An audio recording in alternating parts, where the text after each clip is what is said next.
चलिए इसी बीच एक बड़ी खबर बताएंगे और हम अर्णव भंडारी जो यूपीएससी में 200वीं रैंक हासिल की है हमारे साथ मौजूद हैं। हमारे सहयोगी संजय डोंगदेव उनके साथ मौजूद हैं, उनसे बातचीत कर रहे हैं। Over to you Sanjay. तो अर्णव हमारे साथ जुड़े हुए हैं। अर्णव, सबसे पहले आपको बहुत बहुत बधाई, बहुत बहुत शुभकामनाएं कि आप 200वीं रैंक हासिल किए हैं यूपीएससी में। क्या कुछ कहना चाहते हैं इस उपलब्धि के उपलक्ष्य में? नमस्ते अभिषेक जी। जी नमस्कार अर्णव, बहुत बहुत बधाई, बहुत बहुत शुभकामनाएं। जी थैंक यू। Thank you. जी अर्णव जी, बहुत बड़ी उपलब्धि आपको हासिल हुई है। इस उपलब्धि के पीछे आपकी मेहनत, कामयाबी, क्या कुछ कहेंगे आप?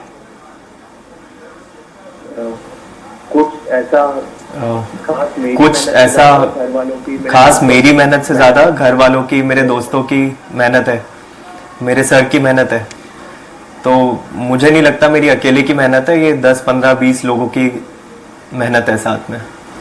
अर्णव, सबसे बड़ी बात यह है कि यूपीएससी निकालना लगभग जो हर छात्रों का सपना होता है, हर कोई चाहता है कि यूपीएससी निकाले।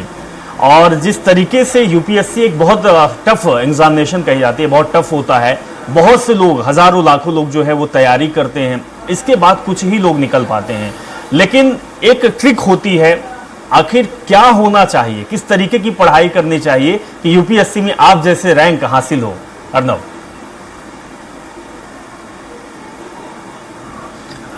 अभिषेक, मुझे लगता है कि लेजर फोकस रहना चाहिए। एक डायरेक्शन अगर पकड़ लिया तो उस डायरेक्शन में पढ़ते रहना चाहिए, बार बार ऐसा स्ट्रैटेजी चेंज नहीं करना चाहिए। अगर स्ट्रैटेजी सही है तो सक्सेस मिल जाएगी।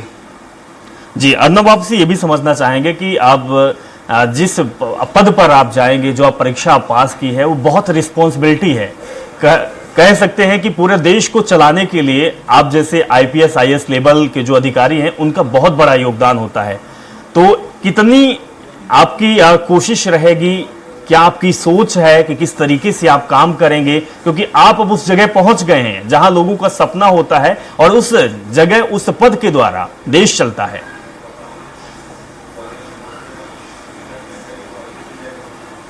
जी, मुझे सवाल समझ में नहीं आया आपका, क्या आप पूछ रहे हैं? जी अर्णव, आपसे ये जानना चाहते हैं कि हर व्यक्ति का जैसे सपना होता है कि वो आईपीएस या आईएएस अधिकारी बने, और इनकी बहुत बड़ी रिस्पॉन्सिबिलिटी भी होती है, देश को चलाने में, देश के विकास में उनका योगदान होता है। कौन सा आपने सपना सजोया था आप, क्योंकि इसके लिए आप पास भी हुए हैं, अब आगे जाके वो पद भी आपको मिलेगा, तो किस तरीके से आप काम करेंगे और कब आपने ये सपना देखा था इसको पूरा करने के लिए, जिसके लिए आपने मेहनत की और कामयाबी भी आपको मिली? जी, तो मैंने 2020 में पढ़ाई चालू करी थी यूपीएससी की। तब से मैं मेरी मम्मी का रेस्टोरेंट है, उसको संभालता था और पढ़ाई साथ में करता था, और तब से लगातार डेली पढ़ाई करता था, कभी रोका नहीं मैंने। तो 4 साल हो गए अब। 4 साल से आप तैयारी कर रहे हैं। और अर्णव, ये आपका फर्स्ट अटेम्प्ट है क्या? नहीं, ये मेरा 4th अटेम्प्ट है, चौथा अटेम्प्ट। ठीक है अर्णव, आपसे जानना चाहेंगे कि जैसे अभी भी बहुत से लोग जो हैं वो पास नहीं कर पाए हैं, और जिस तरीके से आपने 3 अटेम्प्ट पास नहीं कर पाए, चौथे अटेम्प्ट में आपने अच्छी रैंक हासिल की है, उन लोगों के लिए आप क्या कहना चाहें? किस तरीके से वो मेहनत करें, किस तरीके से वो पढ़ाई करें?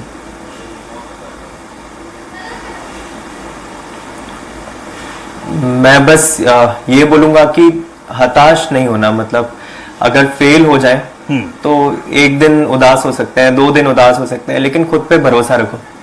अगर मेहनत करेंगे तो हो सकता है।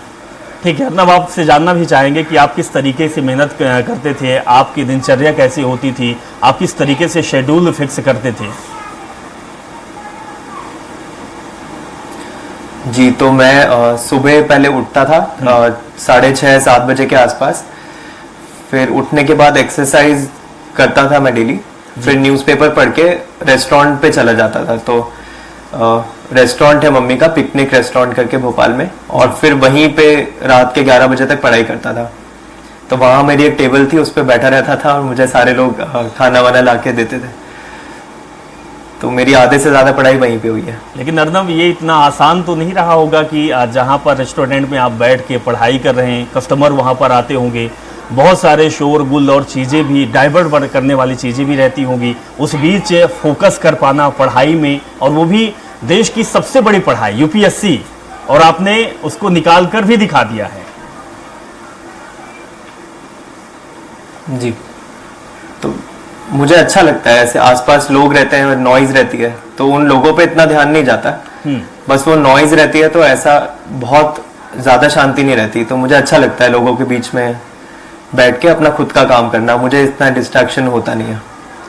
अर्नब, हमने सुना है कि जो यूपीएससी की तैयारी करते हैं वो देश और दुनिया से अलग दुनिया में होते हैं।